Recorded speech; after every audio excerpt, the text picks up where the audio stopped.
আসসালামু আলাইকুম। সবাইকে আজকের সুদিনের বার্তায় আমন্ত্রণ জানাচ্ছি। যে যেখানে আছেন সবাই আশা করি ভালো আছেন। লালনের একটা বাণী দিয়ে আজকের অনুষ্ঠানটা শুরু করছি।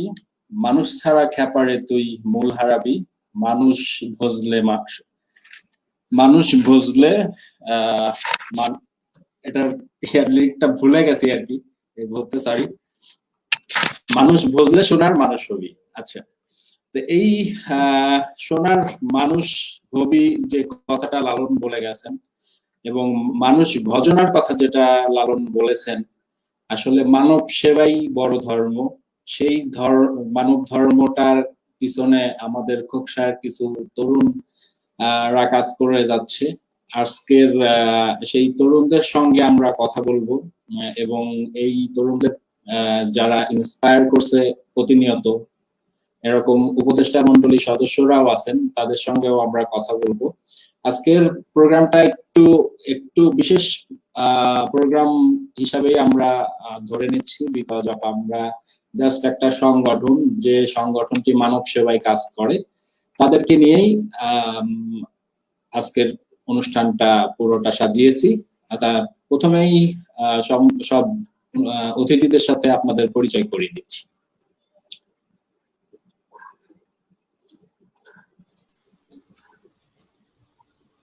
আসসালামু আলাইকুম, সবাইকে সুদিনের বার্তায় আমন্ত্রণ জানাচ্ছি। প্রথমেই আছেন আবু হায়দার কবির কাফি ভাই।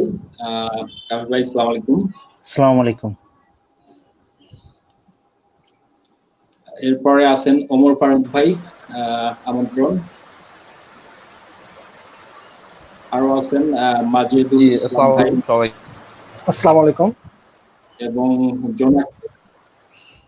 হ্যাঁ, সংগঠনটির নাম যদিও বলা হয়নি, মানে আপনারা জানেনই, এটা জোনাকির আলো সংগঠন। এটির সম্পাদকের দায়িত্ব আছেন সাধারণ সম্পাদক যিনি আল আহসান মামুন। আসসালামু আলাইকুম। মামুনকে ধন্যবাদ আসবার জন্য। তা আমি শুরুতেই এই সংগঠনটি, মানে জোনাকির আলো যে সংগঠনটি মানব সেবায় কাজ করছে, বিশেষ করে খোকসার মানুষদের সেবায় কাজ করছে, সাধারণ মানুষের বিভিন্ন ধরনের সহযোগিতা করছে এবং দীর্ঘদিন ধরে এরা করে আসছে। এবং আমি একটা কথা বলতে চাই, এই সংগঠনটির সাথে যারা আছেন তারা ম্যাক্সিমামই ডিফেন্সে জব করেন, মানে যারা রাতের বেলা না ঘুমিয়ে দেশটাকে পাহারা দেয় এবং আমরা নিশ্চিন্তে ঘুমাই, এমন কিছু আমাদের সন্তান যারা এই সংগঠনটি তৈরি করেছেন, এই মানব সেবার কথা চিন্তা করেছেন। সবাইকে অনেক ধন্যবাদ জানাচ্ছি এমন চিন্তা করবার জন্য। আমরা জোনাকির আলো সংগঠনের বিভিন্ন পর্যায়ে বিভিন্ন কার্যক্রম একটু স্লাইড শো শুরুতে দেখবো, তারপরে সব অতিথিদের সঙ্গে কথা বলবো।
ধন্যবাদ।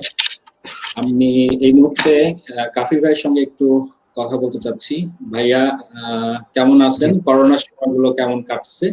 আর আরেকটু জানতে চাই যে আপনাদের সন্তান বা আপনাদের ভাই, আপনাদের প্রতিবেশী, এই যে তরুণরা মানব সেবায় কাজ করছে, এই ফিলিংটা কেমন আপনার? এবং আসলে কি আপনাদের যে গাইডলাইন বা সেই অনুযায়ী এরা কাজ করে যেতে পারছে কিনা আপনার কাছে একটু জানতে চাই। ধন্যবাদ। বিষয়টা হচ্ছে যে আসলে এরা সবাই আমার ছোট, সবাই ভাইয়ের ছেলে, আবার অনেকেই ভাইস্তে আর কি, যেটাকে আমরা কুষ্টিয়া ভাষায় বলি ভাইস্তে আর কি। তো আমরা আসলে এলাকা, আমি সাধারণত লাস্ট প্রায় 22 বছর এলাকা থেকে চলে আসছি। মাঝে মাঝে যাই, মাঝে মাঝে আসি। তো আমাদের একটা স্বপ্ন ছিল আমরা এইভাবে কিছু একটা করার, মানে সবসময় চিন্তা ভাবনা ছিল এরকম একটা কিছু করার। কিন্তু আমি মানে সার্টেনলি একটা হঠাৎ করে আমি দেখলাম যে এই সোনালী যেটা জোনাকি আলো ফাউন্ডেশনটা করা হয়।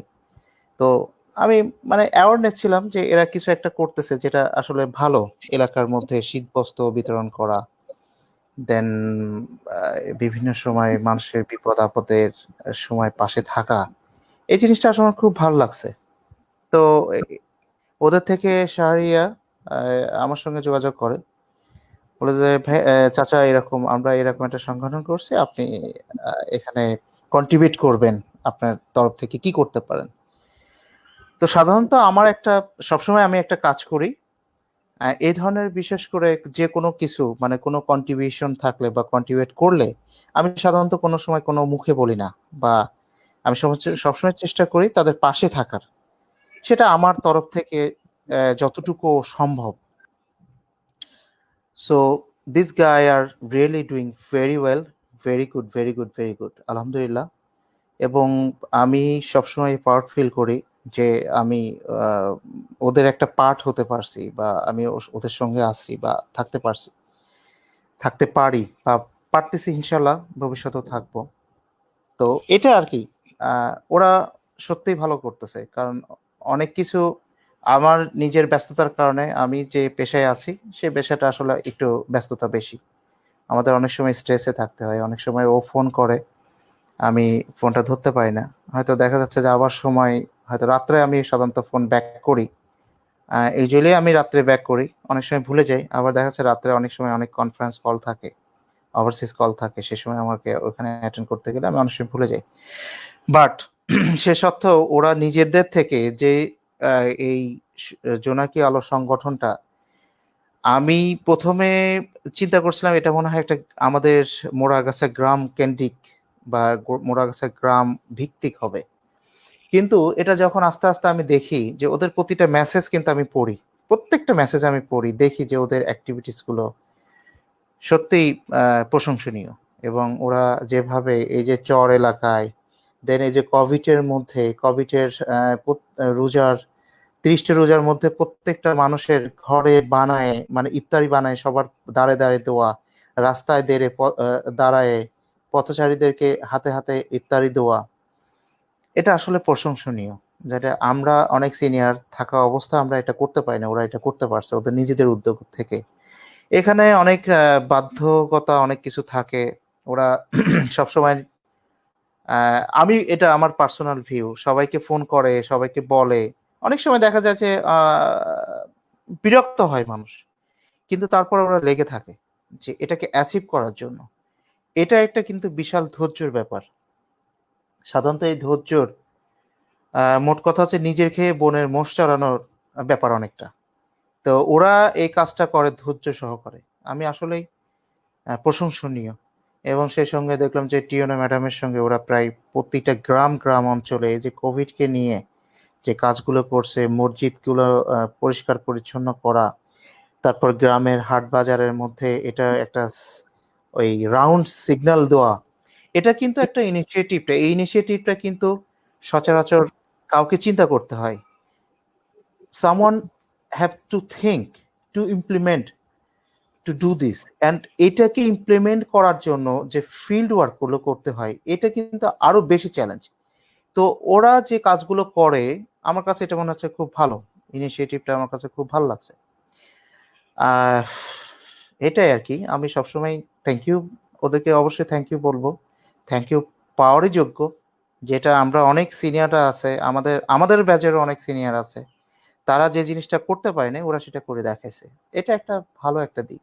আমি মনে করি যে আমাদের শুধুমাত্র মুরাগাছা গ্রামটা না, আমাদের উপজেলা ভিত্তিক যতগুলো গ্রাম আছে এবং বাংলাদেশের সমস্ত গ্রাম যদি এই ধরনের একটা কমিউনিটি থাকে, তো এই কমিউনিটিটা যদি প্রত্যেকটা গ্রামে এইভাবে ইমপ্লিমেন্ট করা যায়, বিপদ আপদে মানুষের পাশে দাঁড়ানো, বিপদ আপদে মানুষের সঙ্গে থাকা, একটা মানুষ মানে খুব অসহায় ফিল করে যখন সে যখন তার একটা গ্রামের মানুষ বা একটা প্রতিবেশী বা একটা কেউ যদি তার পাশে না থাকে, তখন কিন্তু সে খুব অসহায় ফিল করে। কিন্তু এটা কিন্তু একটা ভালো একটা দিক। আমি শুধু আমার গ্রামের কথাই বলবো না, আমাদের থানা পর্যায়ে আছে, দেশ পর্যায়ে আছে, পুরো দেশে যদি এরকম একটা কমিউনিটি থাকে, it's really great, it's really great. আমি এটা অ্যাপ্রিসিয়েট করি। That's it. অনেক ধন্যবাদ ভাইয়া, সাথে থাকবেন আশা করি। ইনশাআল্লাহ। ফারুক ভাইয়াকে পাচ্ছি। ভাইয়া কি শুনতে পাচ্ছেন ফারুক ভাই?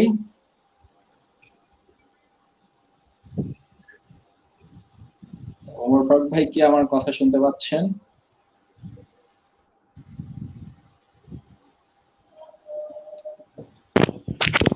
আমি আপনার কথা শুনতে পাচ্ছি, প্লিজ।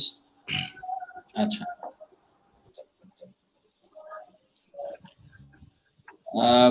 ভাইয়ার কাছে জানতে চাচ্ছি যে এই জোনাকির আলো সংগঠনটি, আপনি একজন উপদেষ্টা, আপনি সবসময় এই তরুণদেরকে গাইড করে থাকেন।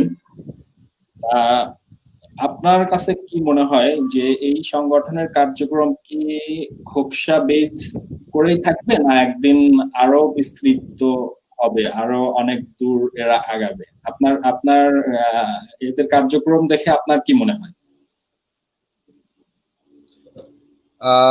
Obviously it should be spread to the nation. আমাদের সবার মধ্যে এটা স্প্রেড করবে এবং আমাদের আমি যেটা মনে করি ওদের যে অ্যাক্টিভিটিস গুলো চলছে সেটা সারা দেশেই ছড়িয়ে যাক। এবং ওরা কাফি ভাই যেমন প্রথমে বললো যে আমরা যেটা দেখছিলাম আমাদের গ্রামের মধ্যেই তারা অ্যাক্টিভিটিস গুলো করছিল, but now they are doing whole whole our police station, আমাদের থানায় করছে।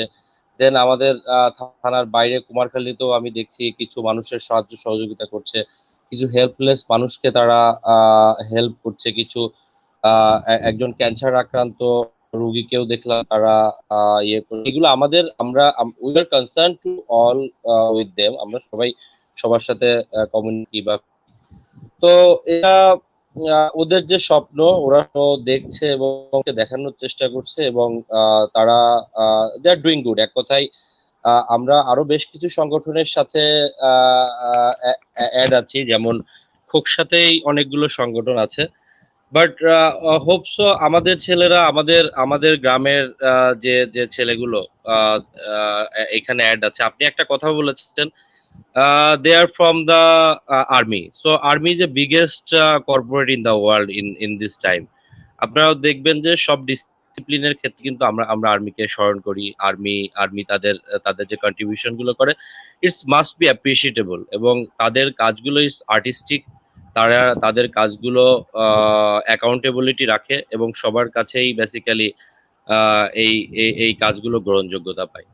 তবে আমি খুবই দুঃখের সাথে একটা কথা বলতে চাই, সেটা হচ্ছে যে আমাদের ছেলেরা কাজ করে কিন্তু বিহাইন্ডে তারা কিছু ডিস্টার্বও ফিল করে।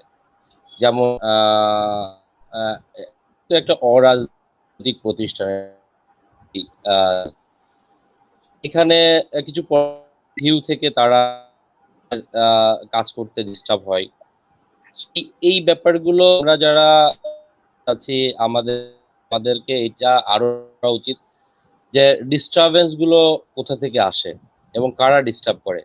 এই ডিস্টার্ব গুলো আপনারা জানেন যে ফাউন্ডেশনের কাজ হলো to collect money and distribute. So যখন মানি কালেক্ট হয়, আমি পার্সোনালি কিছু ফাউন্ডেশনের সাথে কাজ করি ঢাকায়, hope for life foundation. So we are collecting lords, যেটা আমাদের গ্রামের ছেলেরা করতে পারে না। সো এখানে আমরা এমনও দিন আছে যে মোর দেন লাখও কালেক্ট করছি। তো এই ডিস্ট্রিবিউশন গুলো আমরা ঠিক ওয়েতেই করছি। So, যখনই এই ব্যাপারগুলো কিছু মানুষের চোখে যায়, এরা মনে করে যে তারা মনে হয় কি করছে, তারা মনে হয় কোনো রং ওয়েতে এইগুলো এক্সপেন্স করছে। বাট এদের মধ্যেও কিন্তু একটা স্বচ্ছতা থাকে, এদের মধ্যেও কিন্তু জবাবদিহিতা থাকে। যারা তাদেরকে মনিটরিং করে তারা কিন্তু আহ, তারা তারা কিন্তু কিছুর উপরে নজর রাখে, এবং প্রত্যেক মাসে যে মিটিং হয় ওদের যে অ্যাকাউন্টেবিলিটি সবকিছু সবাইকে ডাইভার্স করে, এবং সবাই কিন্তু ব্যাপারগুলো বোঝে, জানে।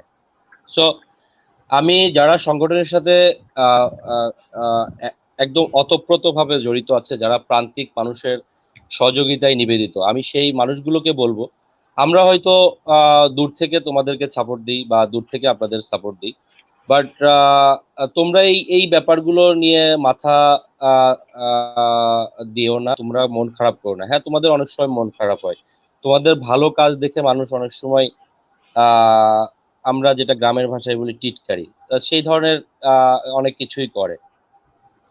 বাট এই জিনিসগুলো দেখে তোমরা থেমে যাও, এটাই হচ্ছে আমাদের কাছে একমাত্র কাম্য। এবং আপনি যেটা বলেছিলেন, এটা কি আসলে এই গ্রামের মধ্যেই থাকবে? না, এটা অবশ্যই না, কারণ কাজ করার অপরচুনিটি অনেক। যেমন এখন কোভিড নিয়ে আমরা সারা দেশে কাজ করতে পারি, আমাদের অনেক সংকট আছে, যেমন এখন বন্যা আসতেছে, আমরা বন্যার্তদের পাশে দাঁড়াতে পারি। So there is lot of way to work, সেটাই তারা করছে। আমাদের আমাদের ছোট ভাই ভাস্তা বা মামা, আমরা যাই বলি, দে আর ডুইং গুড এক কথায়। এবং তারা মানুষের দোয়া নিয়েই আছে, এবং তারা যেটা করছে মানুষের দোয়া পাওয়ার জন্যই করছে, বা দোয়া দোয়া পাবে ইনশাল্লাহ। সো এবং আমার কাছে একটা জিনিসই ভালো লাগছে, সংগঠনের গোড়ায় যে যে ছেলে দুটো আছে, আহ, তাদের প্ল্যাটফর্মটা অনেক বড়। তারা বাংলাদেশ আর্মির দুইজন গর্বিত সদস্য, এবং তারা পিছু থাকার মতো মানুষ না। তাদের ফ্যামিলি ব্যাকগ্রাউন্ডও যদি আমি বলি, একজন শ্রদ্ধেয়, আমাদের গ্রামের খুবই শ্রদ্ধাভাজন একজন ব্যক্তি, আব্দুল মালেক, তাকে আমরা সবাই চিনি। তার ছেলে অ্যানাদার ওয়ান ইজ আমাদের মামুন, সেও আমাদের গ্রামে একজন শ্রদ্ধাভাজন ব্যক্তির ছেলে। তো তাদের ফ্যামিলি ব্যাকগ্রাউন্ড আছে যারা আসলে এই কাজগুলো করছে। সো এই লোকাল পলিটিক্স থেকে তোমাদের বেরোয় আসতে হবে। লোকাল লোকাল মানুষজন তোমাদের যে কথাগুলো বলে, you just avoiding and you just forwarding. So এইগুলো অ্যাভয়েড করে তোমরা আগায় যাও তোমাদের মতো করে। এটা আমাদের বিশ্বাস, তোমরা ভালো কিছু করছো। আমরা যারা দূরে আছি, হয়তো আমরা সবসময়ের জন্য তোমাদের সাথে থাকতে পারি না, বাট আমরা তোমাদের পিছনেই আছি। এটাই হচ্ছে আমাদের একটা মেসেজ, যে আমরা আমরা আমরা আমরা তোমাদের সাথে আছি সব সময়ের জন্য। তোমরা ভালো করো, এটাই আমাদের কাম্য। Thank you. এটাই আমার পক্ষ থেকে। আর ডিপ্রেশনের ব্যাপারটা, সেটা হওয়া যাবে না। অনেকে অনেক রকম কথা বলতেছে, বাট তোমরা যেটা করতেছো সেটা কিন্তু the best work for the nation. তোমরা এটার জন্য আহ, আহ, সমাজ থেকে অ্যাপ্রিসিয়েট পাবা। আই থিঙ্ক তোমরা যখন আরো ভালো কিছু করবা, নেশন তোমাদেরকে স্যালুট করবে। সেটা দেখার জন্য আমাদের চেয়ারম্যান মহোদয় আছে, ডিসি মহোদয়, ইয়োনো ইয়োনো মহোদয় আছে। অলরেডি কিন্তু আমাদের এই ছেলেগুলো ইয়োনো থেকে খুব অ্যাপ্রিসিয়েটেবল। যখন কোভিড মধ্যে যখন ত্রাণ নিয়ে দুর্নীতি হচ্ছে, যখন ত্রাণ ডিস্ট্রিবিউশনের প্রবলেম হচ্ছে, তখন এইগুলোই যেভাবে আগাই গেছে, যেভাবে ওরা কন্ট্রিবিউট করছে নিজেদেরকে, they are very much appreciatable from the টিওনো ম্যাম। টিওনো তাদেরকে অনেক অনেক জায়গায়, আবার নতুন নতুন জায়গায় ত্রাণ ডিস্ট্রিবিউশন ক্ষেত্রে নতুন নতুন দায়িত্বও দিছে। এটাও আমাদের জন্য খুবই গর্বের, যে তোমরা এত আহ, আহ, অল্প সময়ের মধ্যে যে স্পিডটা তোমরা পেয়েছো, এটা আসলেই ভালো। তোমাদের জন্য আরো ভালো কিছু অপেক্ষা করছে। এবং আমাদের শ্রদ্ধেয় কাফি, আমাদের সূর্য ভাই, তা ভাই যারা আছে, they are very good donate person. তারা আসলে গ্রামের সবকিছুর সাথেই আছে আমাদের গ্রামের ডেভেলপমেন্টের ক্ষেত্রে। নট অনলি আমাদের গ্রাম, তারা যেখানেই মানুষ প্রবলেমে পড়ে তাদেরকে সাপোর্ট করে। সো এই ধরনের সাপোর্ট, ডোনেশন এক ধরনের সাপোর্ট, মানসিক এক ধরনের সাপোর্ট। তো সব সাপোর্টই তোমাদের সাথে আছে। সো ডু বেস্ট থিং, এটাই আমাদের কাম্য। অনেক ধন্যবাদ। Thank you. আমাকে শুনতে পাচ্ছেন কিনা? জি, অনেক ধন্যবাদ। আপনার কথা আরো শুনবো পরবর্তীতে। আপনার কথার একটু রেশ ধরে বলতে চাই, শাহরিয়ার মামুন যে ছেলেটি জোনাকির আলোর সভাপতির দায়িত্বে আছেন, যার মাথায় প্রথমে এই কাজটি করেছে যে মানব সেবাই কাজ করতে হলে সংগঠিত হতে হয়, এবং কিছু তরুণ একসাথে হয়ে এই সংগঠনটি করেছে এবং প্রতিনিয়ত কাজ করে যাচ্ছে। আমরা জানি যে এরকম একটা সংগঠন চালানোটা কতটা প্রতিকূলতা ওভারকাম করতে হয়। তা আমি আজকে মামুনকে বলেছিলাম, মামুনকে এই মুহূর্তে আমরা স্ক্রিনে দেখতে পাচ্ছি, যে তুমিও জয়েন করো। ও আমাকে বলছে, ভাইয়া আমি আসলে হাইলাইট হতে চাই না, আমি পিছনে থেকেই কাজ করতে চাই, আমার কাছে মানুষ সেবা করাটাই আসল ব্যাপার। আমি সবার সাথে পরিচিত হয়ে অনেক মানে পেজে এসে অনেক কিছু দেখাতে চাই না, আমি একদম মানে রুট লেভেলে না থাকতে পারলেও যেখানেই থাকি ওইখান থেকেই খোকসাবাসীর কল্যাণে কাজ করতে চাই, খোকসার মানুষের জন্য কাজ করতে চাই। তা এই কথাটা শুনে আমার আসলে ভালো লাগাটা এত বেশি তৈরি হয়েছে যে না, আমাদের যারা ছোট ভাইরা আছে, যারা মানুষকে নিয়ে চিন্তা করে, যারা মানুষকে সত্যি সত্যি ভালোবাসে, খোকসার মানুষকে সত্যি সত্যি মন থেকে ভালোবাসে, তা শাহরিয়ার সুমন মামুন ও জয়েন করতে না পারলেও ওর জন্য অনেক বেশি শুভকামনা, অনেক অনেক অনেক দোয়া, অনেক দোয়া, এবং খোকসাবাসীও আশা করি। আসলে আপনি যেটা বললেন যে মামুন যেটা বলছে, সে অনেক বড় একটা উদার মনের পরিচয় দিয়েছে। আমরা এই কোভিডের সময় দেখছি যে মানুষ কিন্তু যে কাজ করছে তার থেকে শো আপটাই বেশি করছে। সো এটা আসলে তাদের শো আপের কোনো ব্যাপার না, তারা রিয়েলি কাজ করছে, এটাই সবচেয়ে বড় ব্যাপার। মানুষ একটা মার্কস দিচ্ছে 10 জন মানুষ মিলায়, তো it's really show up. So ওরা যেটা করছে, ওরা মাঠের মধ্যে নেমে গেছে কাদা পায়ে, ওরা মানুষকে, প্রান্তিক মানুষের কাছে তারা তাদের সবকিছু পৌঁছায় দিয়েছে। একদম সেটাই। তা ধন্যবাদ ফারুক ভাই। আমরা একটু মাজেদ ভাইয়ের সঙ্গে কথা বলি। মাজেদুল ভাই, আমাকে শুনতে পাচ্ছেন নিশ্চয়? আপনার জি, এবার বলুন।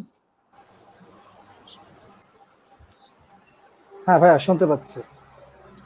আচ্ছা, আমরা যে উপদেষ্টাগুলোর সঙ্গে কথা বললাম, এরা আসলে খোকসা থেকে একটু দূরে থাকে।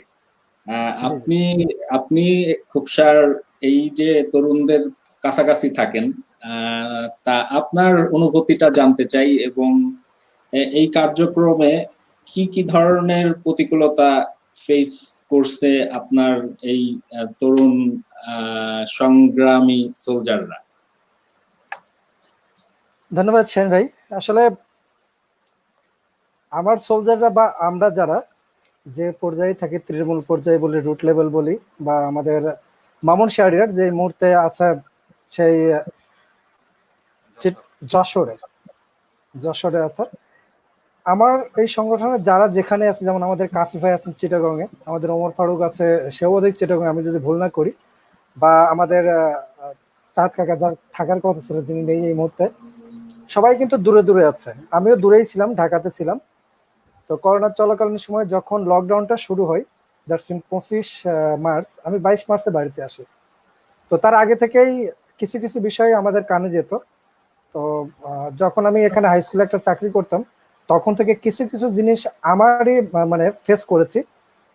আমি চেষ্টা করছি আমার ওই বাস্তব অভিজ্ঞতাগুলো এদের সাথে শেয়ার করার। যে আসলে কোন কোন বিষয়গুলো, কোন কোন কথাগুলো আসবে, তার ফিডব্যাকটা কিভাবে হবে। তো একটা ঘটনা একটু শেয়ার না করলেই পারছি না, সেটা হচ্ছে যখন লকডাউন চরম আকারে চলতেছে, আমাদের জেলা ক্রীড়া সংগঠনের সমস্ত ভলান্টিয়াররা মানে কিসের কোভিড-19 কি করোনা ভাইরাস, শুধুমাত্র মাস্ক এবং হাতে গ্লাভস আছে কি নেই এমন অবস্থায় কে খেয়ে আছে কে না খেয়ে আছে দিন রাত্রি এক করে সবার কাছে খাবার পৌঁছে দিছে। যেটা শুধুমাত্র শো আপ করার জন্য না, এটা কিন্তু আসলে শো আপ করার কোনো বিষয় না। আমাদের মানে সমাজে এমন অনেক মানুষ আছে যারা ইচ্ছে করলেই মানে যদি একটা হাত ঝাড়ি দিলে অনেকগুলো পরিবার কিন্তু খেয়ে পড়ে বাঁচতে পারে, তাদের কিন্তু মন কাঁদেনি। মন কাঁদছে আমার এই জোনাকিলের সংগঠনের যে সমস্ত আমি বলবো কি যে অনেকেই আছে আমাদের এখানে ভলান্টিয়ার যারা আছে, যারা অনেকে আছে না খেয়ে আছে, নিজের কথাটা বলেনি, কিন্তু একজন না খেয়ে আছে এই খবরটা পাইছে রাত্রিতে, সেটা 11:30 বা 12টার সময় আমি যদি ভুল না করি। তারপর তারা কি করছে, এখান থেকে খাবারটা নিয়ে আমাদের এলাকা থেকে একটা নির্জন এলাকায় যেতে হচ্ছে, সেখানে আমার আরেক ভলান্টিয়ার মোটর বাইকে করে তাদের সেই খাবারটা সেই বাড়ির গেটে পৌঁছাই দিয়ে আসছে।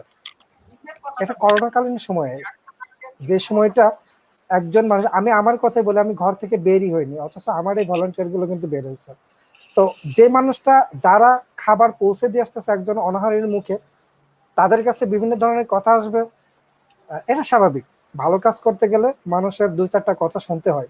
আমার একটা বড় ভাই বলেছিলেন, যখন আমি এরকম একটা মানে কি বলবো অরাজনৈতিক এবং আর্থসামাজিক একটা প্রতিষ্ঠান করতাম, তখন বলেছিল যারা এই সমস্ত কর্ম করতে যায় তাদের চামড়াটাকে গন্ডারের চামড়া করতে হয়, গন্ডারের চামড়া করতে হয়, যে গন্ডারের চামড়া যতটা পুরো তার চেয়ে বেশি পুরো করতে হয়। তার কারণ কি হচ্ছে যে এখানে এমন কিছু কিছু কথা বলবে, যে আমি যেটা বলতে চাচ্ছিলাম, ব্যাখ্যা দিতে যাচ্ছিলাম, আমরা একটা ভলান্টিয়ার, আমি জাস্ট পাশেই আছি, তো একদম তাকে উদ্দেশ্য করে বলতে, একটা মহিলা মানুষ উদ্দেশ্য করে বলতেছে, বাপ রে, নিজের ঘরে খাবার নাই, এ খাবার বিলায় বেড়াচ্ছে, তোর করে চিন্তা তুই আগে কর, তারপর না তুই দান ধ্যান করবি। তো ছেলেটা খুব মন খারাপ করছে, আমি দেখছি, দেখার পরে আমি ওই মুহূর্তে কিছু বলিনি ওকে। কথাবার্তা শেষ করে যখন চলে গেল, তখন আমি তাকে কাছে ডাকলাম, কাছে ডেকে বললাম যে দেখো, অর্থ সম্পদ ধন দৌলত আল্লাহ তাআলা সবার কাছেই দেন কম বেশি, কিন্তু দান করার মানসিকতা এটা সবার ভিতরে দেন না।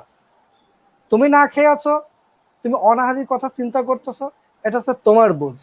আর যে তোমাকে একটা কথা বললো যেটার জন্য তুমি মন খারাপ করতে চাচ্ছ, আসলে ওনার বুঝ আর তোমার বুঝ কিন্তু এক না। সো এখান থেকে পিছিয়ে আসা যাবে না, এখান থেকে পিছন ফিরে চলে আসা মানে হচ্ছে হেরে যাওয়া। এই জবাবটা দেওয়ার জন্য আমাদের সামনে অনেক সময় আছে, অনেক সময় আসবে যে জবাবগুলো আমরা দিতে পারবো। এটা ছিল একটা ব্যাপার। দ্বিতীয় আরেকটা ঘটনা হচ্ছে, আমারই সামনে একজন বলে, তোরা তো টাকা পয়সা কালেক্ট করিস, আদৌ কি তোরা দিস নাকি দিস না, নাকি নিজেরাই খাস। মানে একটা এরকম একটা মানে সরাসরি কথা আসলে কেমন লাগার কথা বুঝতে পারতেছেন। তো সে ছেলেটার আমি জবাবটা আমার কাছে খুব ভালো লাগছে, বলে ভাই আমরা ডোনেশন গুলো কালেক্ট করি অনাহারীদের জন্য, তো অনাহারী বলতে রুট লেভেলের যারা অনাহারী তাদের জন্যই দিই, আমরা ভাই এটা খাই না। আর যদি এরপরে আপনার কোনো প্রমাণ দরকার হয়, আপনি আমাদের সাথে ভলান্টিয়ারই করেন, দেখেন আমরা কতটুকু ভাগ বাটোয়ারা পাই।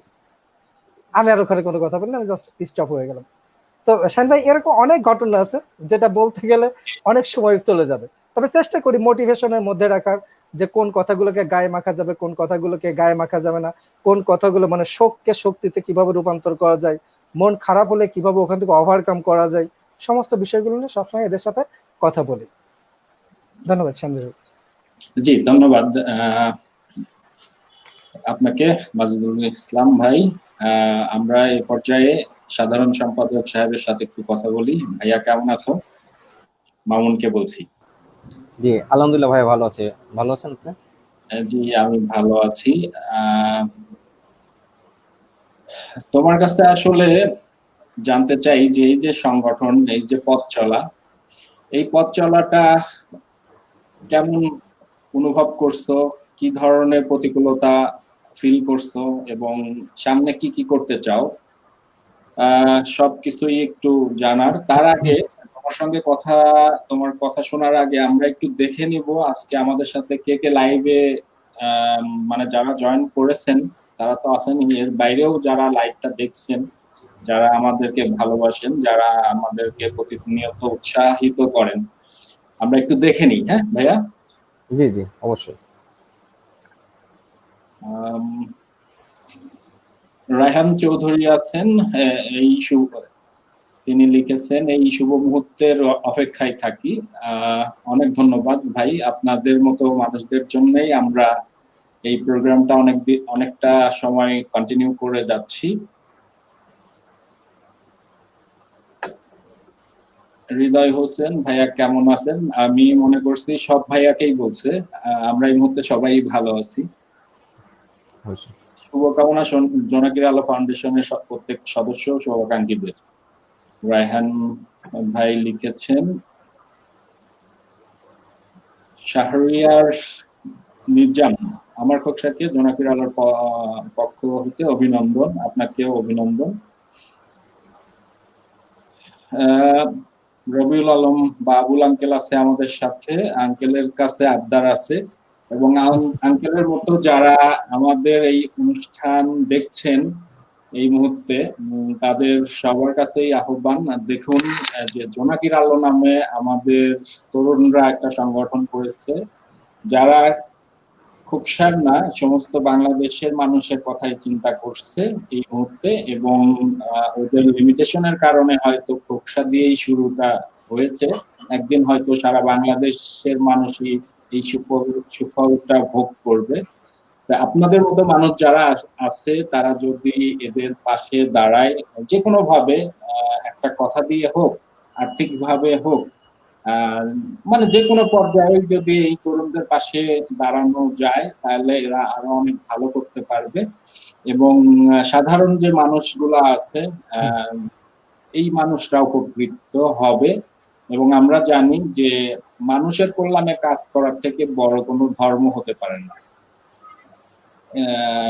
এই মুহূর্তে যারা এই অনুষ্ঠানটা দেখছেন, জোনাকির আলো ঈদ উপলক্ষে ঈদের উপহার হিসাবে কিছু মানুষের কাছে কিছু উপহার পৌঁছায় দিতে চায়, এরকমটাই আমি জানি।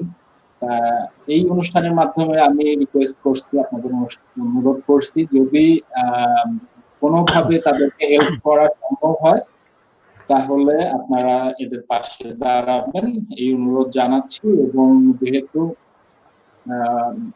রবিউল আঙ্কেলের কথাটা একটু বেশি বলছি এ কারণেই, তিনি খুবসা কল্যাণ উপজেলা কল্যাণ সমিতি ঢাকার মহাসচিব, এবং খুবই ভালো মনের একজন মানুষ। আঙ্কেলকে অনুরোধ করব যদি কোনোভাবে এই সংগঠনটির পাশে আপনারা দাঁড়াতে পারেন, আশা করি এরা আরো অনেক ভালো করতে পারবে। আরো কমেন্ট, মানে অনেকেই আছেন আমাদের সাথে, সবার কমেন্ট পড়াটা মুশকিল, তাইলে আমরা অনুষ্ঠানের মূল কথাগুলো মিস করে যাব। যাই হোক, আমরা দেখে নিব যে এর মধ্যে আরো কমেন্টে আমরা পড়ব। মামুনের কাছে জানতে চাচ্ছিলাম যেটা, যে তোমাদের ভবিষ্যৎ পরিকল্পনাটা কিভাবে আগাচ্ছে, এই মুহূর্তে কার্যক্রম কিভাবে আগাচ্ছে, এবং তোমাদের তো অবশ্যই মানুষের হেল্প নিতে হচ্ছে, এবং সব মানুষই যে হেল্প করে ব্যাপারটা এরকম না। এই ধরনের সংগঠনের সাথে আমিও অনেক সময় কাজ করেছি। মাজেদুল ভাই যেটা বললেন, যে অনেক ধরনের কথা শুনতে হয়, চামড়াটা মোটা করতে হয়, সত্যিকার অর্থেই সেটা, কিন্তু তার জন্য পিছিয়ে যাওয়া যাবে না। তোমার এক্সপেরিয়েন্স এবং তোমার অপিনিয়ন জানতে চাচ্ছি। আসলে কাজ করার ক্ষেত্রে তো অসুবিধা তো আসবেই, বিশেষ করে ভালো কাজের ক্ষেত্রে। ভালো কাজের ক্ষেত্রে অসুবিধাটা সবসময় বেশি থাকে। কেন থাকে এটা আল্লাহ সব থেকে ভালো জানেন, যে ভালো কাজের জন্য বাধা প্রতিবন্ধকতা এগুলো কেন আসে। তো তারপরে এত বাধা প্রতিবন্ধকতা অতিক্রম করে আমরা চেষ্টা করে যাচ্ছি যে আমাদের যে কার্যক্রমগুলো এগুলো সবগুলো সুষমভাবে এবং ধারাবাহিকতায় আগায় নিয়ে যাইতে। এখানে বিষয়টা হয়েছে যে আমরা আপাতত যে উপজেলা পর্যায়ে যে কাজগুলো করতেছি, শুধু এটা না, আমাদের স্বপ্ন, আমাদের আশা আকাঙ্ক্ষা এটা হলো এই এই বিশ্বব্যাপী আমাদের সংগঠনের নামটা ছড়াই দিতে চাই। এটা আমাদের সবচেয়ে মূল এখন বর্তমানে আশা, যে শুধুমাত্র একটা গণ্ডির মধ্যে আমরা এখন থাকতে চাই না। আমাদের যারা শুভাকাঙ্ক্ষী আছেন আমাদেরকে স্বপ্ন দেখায় এবং সেই স্বপ্ন পূরণও করান। আমাদেরকে তারা বিভিন্ন স্বপ্ন দেখান, তাদের থেকে আমরা কাজ শিখি, তাদের অনুকরণ করি, অনুসরণ করি, তাদের স্বপ্ন যেটা সেই স্বপ্নটাকে আমরা বাস্তবায়ন করার চেষ্টা করি। আসলে বিষয়টা হলো, স্বপ্ন তো সবাই দেখে, স্বপ্ন বাস্তবায়ন করাটা অনেক কষ্টের। স্বপ্ন দেখা তো আর সব থেকে সহজ বিষয়, কিন্তু স্বপ্ন বাস্তবায়ন করতে হলে অনেক বাধা প্রতিবন্ধকতা আসে, কিন্তু আমরা আসলে এগুলো কোনো কিছুই মনে করতেছি না এই মুহূর্তে। আমাদের যে ফিউচার প্ল্যান অনেকগুলাই আছে। আমরা এই মুহূর্তে যে কাজগুলো করতে চাচ্ছি, যে আমরা আমরা এই মুহূর্তে ওয়েবসাইট পর্যন্ত লঞ্চ করেছি। এই ওয়েবসাইট লঞ্চ করেছি যাতে আমাদের এই কার্যক্রমটা আসলে ওয়ার্ল্ড ওয়াইড ছড়াই যায়। আমরা যারা আছি শুধুমাত্র বাংলাদেশি যারা আছে, এরা শুধুমাত্র ফেসবুক বা হোয়াটসঅ্যাপ, যাই হোক আমাদের যে সোশ্যাল ইয়েগুলো আছে, বিষয়গুলো আছে, এগুলোর মধ্যেই থাকে। কিন্তু বাইরে যাদের সম্মুখে আমরা এটা উপস্থাপন করব, এই উপস্থাপন করার জন্য আমাদের একটা ওয়েবসাইটের প্রয়োজন ছিল এবং আমরা এটা করেছি। ইনশাল্লাহ খুব দ্রুত এটা আমাদের পাবলিশড হয়ে যাবে। এই ক্ষেত্রে যে কার্যক্রমগুলো আমাদের আরো এই যে আসছে রমজান, আসছে হলো কুরবানি ঈদ, ঈদে আমাদের একটা প্রোগ্রাম করেছি। ইনশাল্লাহ দেখি কতটুকু বাস্তবায়ন করা সম্ভব হয়।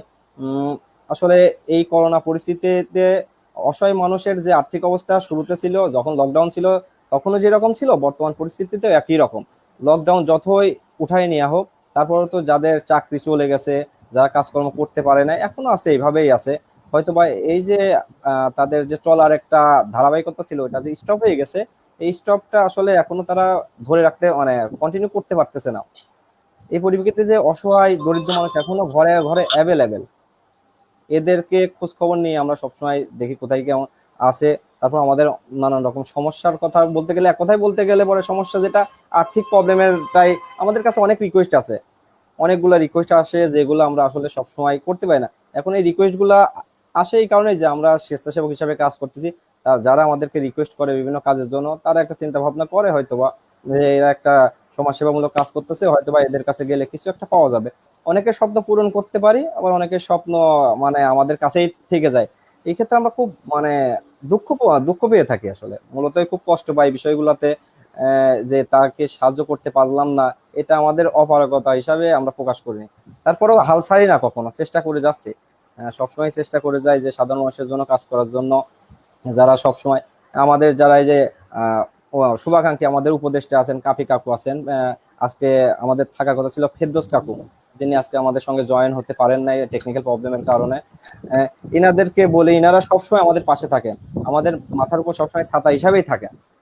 যে ইনারা, আমরা যখনই কোনো কাজ করতে যাই, সবসময় ইনাদের একটা অ্যাডভাইস, কারণ ইনারা সিনিয়র, ইনারা সবকিছুই বোঝেন, ইনাদের কাজ আগে করেছেন, কোন বিষয়গুলোতে আমরা ঠিকই যেতে পারি, এদের কাছ থেকে বুদ্ধি পরামর্শ নিই। এরা আমাদেরকে সার্বিকভাবে যে সাহায্য সহযোগিতা করার দরকার সবটুকুই করেন। কখনো ইনাদের কাছ থেকে আমি কখনো ফিরে আসি নাই কোনো কাজে, কখনো কোনো তাদের কাছে কিছু বলে তারা আমাদেরকে ফিরাই দিয়েছেন, রাগ করছেন, এমনটি আজ পর্যন্ত আমরা পাই নাই। ভবিষ্যতে ইনশাল্লাহ এরকম করবেন না। তারা সবসময় ভালো কাজের পক্ষে থাকে। যারা আপনারা যারা দেখছেন লাইভ শো আজকে দেখছেন, অনেকেই হয়তো বা খোঁজ খবর নিয়ে দেখতে পারেন। আমাদের যে উদার মনের মানুষগুলা এখানে আছেন, আমাদের উপদেষ্টা মন্ডলী সদস্য যারা আছেন, ফারুক মামা আছেন, আমাদের মাজুদ ভাই আছেন, যিনি আমাদের ওয়েবসাইটের সম্পূর্ণ যে আমাদের ওয়েবসাইটের যে ডেভেলপের যে কাজটা সম্পূর্ণ তিনি করেন সবসময়ের জন্য, এবং ওয়েবসাইটটাকে আমাদেরকে সুন্দর একটা সিস্টেমে নিয়ে আসার জন্য, যাতে বহির্বিশ্বের সামনে আমরা এটা উপস্থাপন করতে পারি ভালোভাবে, এই কাজের জন্য তিনি নিরলস প্রচেষ্টা চালিয়ে যাচ্ছেন। ইনশাল্লাহ আমাদের কার্যক্রম ভবিষ্যতে আরো সুন্দর হবে। আমাদেরকে আপনারা যারা আছেন, যারা শুভাকাঙ্ক্ষী, আমাদেরকে ভালোবাসেন, আমাদেরকে দোয়া করবেন এবং আমাদের যে কার্যক্রমগুলোকে সাপোর্ট করবেন ইনশাল্লাহ। আমি কি একটু কথা বলতে পারি? হ্যাঁ, অবশ্যই। সেটা হচ্ছে যে সোফার আমি আসলে বছরে একবারই বাড়িতে যাই, হ্যাঁ, গেলেও 2 থেকে 3 দিন, নট মোর দেন। বেশ সুযোগ হয় না, সময়ও ইয়ে করা যায় না, বাট যতটুকু আমি দেখি, বিশেষ করে মালেক আঙ্কেল আছে, ওনার যে এনার্জি এবং রিয়েলি মানে গ্রেট, যে এই টাইপের কিছু মানুষের কারণে একটা গ্রামের মধ্যে একটা ঐক্য ধরে রাখা, একটা মানুষকে কাছে টেনে নিয়ে আসার জন্য কিছু ইনিশিয়েটিভ থাকে, কিছু কিছু মানুষের কিছু পজিটিভ অ্যাটিটিউড থাকে। তো এর মধ্যে আমি মানে নাম ধরেই বলবো, মালিক আঙ্কেল, ওনার ইনিশিয়েটিভটা সবসময় দেখি বিহাইন্ডে উনি স্টার্ট করে। এক্সাম্পল, আমি একদিন দেখলাম যে এই ইফতারের মধ্যে, তো ইফতারের মধ্যে হঠাৎ করে সবাই ইফতারি করতেছে, তো দেখি যে অনেকগুলো খেজুর, হ্যাঁ অনেকগুলো খেজুর উনি মানে দিছে, মানে সবার আগেই উনি খেজুরগুলো পৌঁছায় দিছে। উনি খেজুরগুলো সবাই অনেকগুলো, বেশ মনে হয় 2-3 কেজি হবে খেজুরগুলো দিছে। তো এই যে ওনার এই বয়সের যে অ্যাক্টিভ গুলো, মানে মানে ব্রড থট চিন্তাধারাগুলো, এগুলো কিন্তু আসলে অনেকটা ভালো একটা দিক, যেগুলো আমাদের যারা মুরব্বী আছে সেম বয়সী হবে, মনে হয় আমার বাবার বয়স আরো বেশি হবে ওনার থেকে, বা আমার বাবার বয়সী যারা আছে, আমার বাবারা এখন ওই গ্রামের লাস্ট স্টেজে আছে। মানে আমার বারিক মোল্লা চাচা আছে, আমার বাবা আছে, হ্যাঁ এরকম। তো এই জিনিসটা আসলে কি, মানে ওনাদের থেকে আমরা এক্সপেক্ট করি যে ওনারা আমাদেরকে উৎসাহ দিবে, উদ্দীপনা দিবে, যে না তোমরা আগাও, আমরা পিছিয়ে আছি। তো হয় কি, অনেক অনেক সময় আমরা এই মুরব্বীদের কাছ থেকে আমরা এই পজিটিভ অ্যাটিটিউডটা পাই না।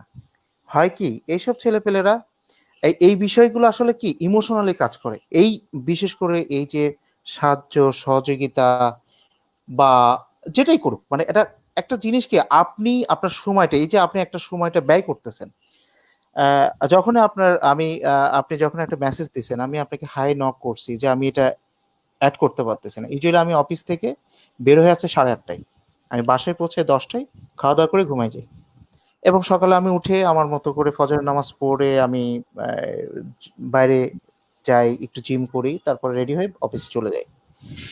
আমি আজকে 3:30টার সময় অফিস থেকে বেরোইছি, জাস্ট মাগরিবের আজান দিচ্ছে, আমি বাসায় ঢুকছি, নামাজ পড়ছি, নামাজ পড়ে আমি বসে আছি। তো যখন আমি কিন্তু মামুন আমাকে, বোথ আর Mamun, I am sorry too, আমি একটু মিসম্যাচ করে ফেলি, আল হাসান মামুন আর ওটা শাহরিয়া মামুন, তো বোথ অফ মামুন। তো আল হাসান মামুন ও আমাকে প্রথম বলে, শাহরিয়া। আমি বলছি, দেখো শাহরিয়া মামুন, আমি বলছি তুমি আমাকে টপিকটা জানাও, ডিউরেশন জানাও, টাইমটা জানাও। ও আমার শুধু টাইমটা জানাতে পারছে, টপিকস এবং, বিকজ একটা প্রিপারেশনের ব্যাপার থাকে, কথা বলার জন্য একটা প্রিপারেশন দরকার হয়, কি বিষয় নিয়ে কথা বলবো, কেমনে কথা বলবো, কি বিষয়, এটা আমার আসলে কোনো জানা ছিল না। এনিওয়ে, আমি ওদের সবসময় মেসেজগুলো দেখতাম বা দেখি, চেষ্টা করি সবসময়, হয়তো গাড়িতে বসে আছি একটু মেসেজগুলো দেখি, ওরা কি লিখলো, কি করতেছে, কোনো ভুল হলো কিনা, বা কোনো আহ, এটা স্বাভাবিক যখন আপনি একটা সংগঠনের কাজ করবেন। যেটা বলতেছিলাম যে আপনি যে সময়টা ব্যয় করতেছেন, এটা কিন্তু আপনার ভ্যালুয়েবল টাইম, আপনি এখানে ব্যয় না করে অন্য জায়গায় হয়তো করতেন, কিন্তু আপনার মধ্যে ওই সেন্সটা কাজ করছে যে না, আমি এর মাধ্যম দিয়েও একটা কন্ট্রিবিউট করতে পারি 10জন মানুষের কাছে পৌঁছায় দেওয়ার। This is the big platform, big platform. তো এই এই জিনিসটা হয় কি, এই মানুষের প্রত্যেকটা অবস্থায় কিন্তু মানুষকে উপকার করতে পারে, যে কোনো উপায়, অনেকগুলো ওয়ে, যদি তার মধ্যে একটা সৎ ইচ্ছা থাকে যে না আমি একটা মানুষকে উপকার করব, এই মানসিকতা যদি থাকে, সে কোনো না কোনো ভাবেই উপকার করতে পারে।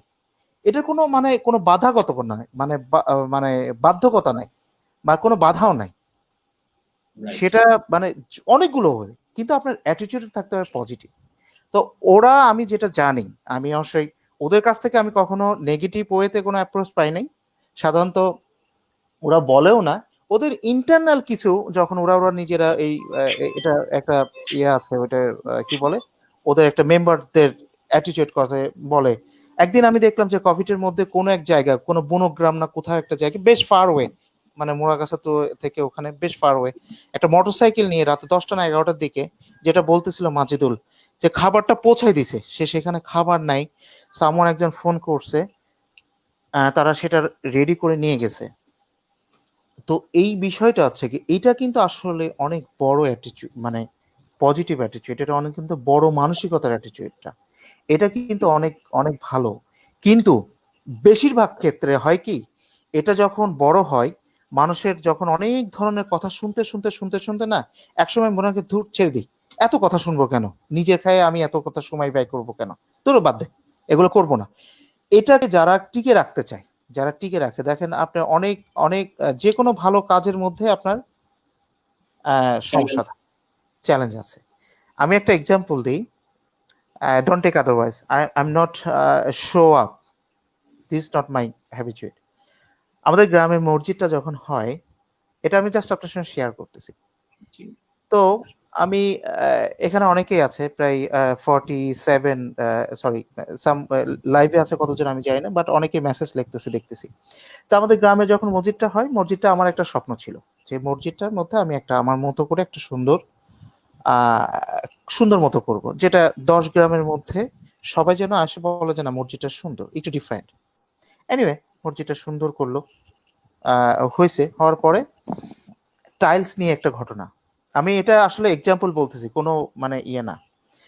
আপনি দেখবেন যে ঢাকা ক্যান্টনমেন্টের মধ্যে ওখানে মসজিদটা একটা জায়নামাজ টাইলস দেওয়া। আপনি হয়তো কেউ যদি যায় থাকেন ঢাকা ক্যান্টনমেন্টের কেন্দ্রীয় মসজিদের মধ্যে জায়নামাজের টাইলস দেওয়া। তো আমি গেছি, যে আমি নামাজ পড়ছি, নামাজ পড়ার পরে তো আমার টাইলসটা খুব ভালো লাগছে। তা আমি ওখানে একজন ইমাম সাহেবকে কথা বললাম, আচ্ছা ভাই এই টাইলসটা কোম্পানিকে? তো বলছে গ্রেট ওয়াল। Okay fine. তা আমি গ্রেট ওয়াল, আমাদের আমাদের কোম্পানির সঙ্গে তাদের বিজনেস আছে, যে বাংলাদেশের হেড, তাকে আমি ফোন করলাম যে ভাই তোমাদের এত সুন্দর টাইলস, আমার মোড়াগাছার একটা মসজিদ হবে, আমার ইচ্ছা যে এই টাইলসটা ইউজ করা। Okay fine. তো বলে যে কি কাফি ভাই, কখনো কোনো সমস্যা নাই, আপনার কুষ্টিয়ার ডিস্ট্রিবিউটরকে আমি ফোন করে বলে দিব, সে তোমার আপনাকে বেস্ট একটা প্রাইস দিবে। ফাইন, আমি এখানে সবকিছু হয়ে গেল। যখন আমাদের গ্রামের 7-8 জন মুরব্বীদেরকে নিয়ে আমি গ্রামে টাইলস কিনতে গেছি, টাইলস কিনে নিয়ে আসার পরে যখন টাইলসটা আসলো সন্ধ্যার পরে, শীতের সময় সম্ভবত আমি একদিনের ছুটি নিয়ে গেছিলাম, যে আমি টাইলসটা নিয়ে আমি দিয়ে চলে আসলাম। সন্ধ্যার সময় আমি এসে আমার বাজারের উপর বসছি, যে গ্রামের মুরব্বীরা আসছে, সবাইকে বলতেছে যে ওইখানে একটু টাইলসটা দেখে আসেন কেমন টাইলস। আমার নিজে থেকে একটু ইয়ে লাগতেছে, কিউরিওসিটির, যে না সবাইকে একটু বলুক। Okay fine. কিছু কিছু মানুষ এসে বলতেছে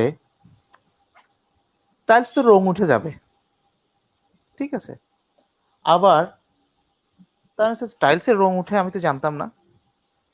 তো দেন আরেকজন বলতেছে যে এই টাইলস তো, ওই টাইলস পারলে তো নামাজ পড়তে পারবে না। হ্যাঁ, আরেকজন, যাক এরকম অনেক অনেক কথা। তো আমার এক পর্যায়ে খুব মেজাজ খারাপ হয়ে গেছে।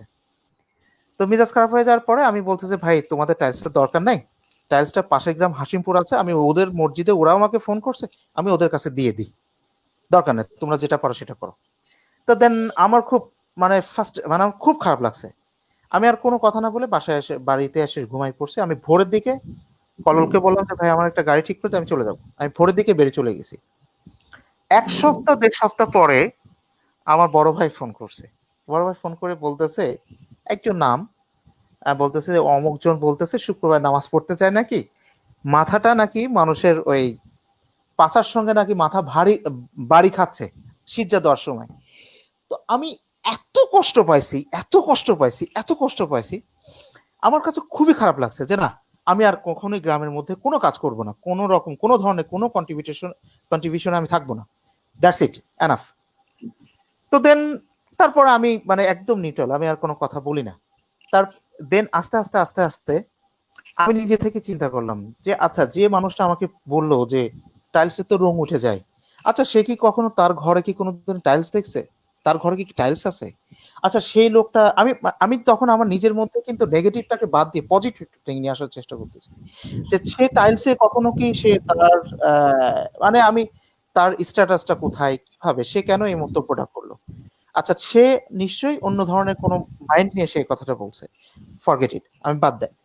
দেন আমি মনে হয় 1 বছর পরে আমি বাড়িতে গেলাম, আমি ট্রাই করলাম, যে লোকটা আমাকে বলছিল যে নামাজ পড়তে গেলে মানুষের মাথার সঙ্গে পিছনের ইয়েটা বাধা মানে বেঁধে যাচ্ছে। তো এই কথাটা আমি অনেকবার ট্রাই করলাম, দেখলাম যে হলো না। তা আমি আমাকে যে বললো, আমি বললাম যে আচ্ছা ভাই এরকম তো কোনো ঘটনা ঘটে নাই। আচ্ছা বাদ দে, ফরগেট ইট, এইগুলো নিয়ে আসলে কথা বলার দরকার নেই।